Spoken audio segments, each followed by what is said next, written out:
Christian nationalism has a secret synonym that's used in a lot of evangelical churches, fundamentalist churches, and just some Christian circles. Hi, I'm Jeremy. I'm a deep skeptic, also a pastor. The term they use? Biblical values.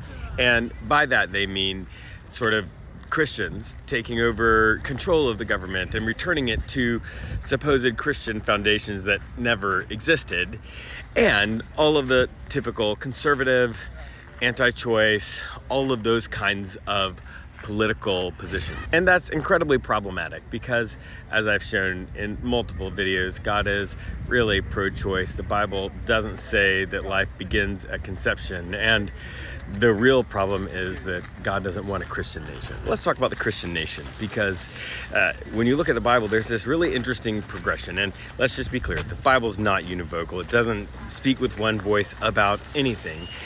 But there is this progression that happens when you read all the way through. There is the one God making a covenant with one person, with one family, with a nation, and then there is this sort of establishment of an actual theocracy that when Jesus comes, he does everything to undo and talks about how the temple will be destroyed and it comes 100% against the power of the theocracy at that point. And then you get the dismantling of a people, a nation of God altogether when the Christian movement lets go of their Judaism roots and lets all the Gentiles in, like all the people like me and like most Christians that didn't grow up Jewish.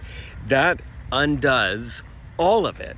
It opens the door wide to everyone, and it takes this whole idea of a nation state that is somehow controlled by or enforcing some specific interpretation of religious texts, and says we're not doing that anymore. And so when somebody says biblical values or a biblical worldview, and they're talking in terms of who you vote for and all of that kind of political side, it's really just conservative identity politics that is masquerading as biblical interpretation.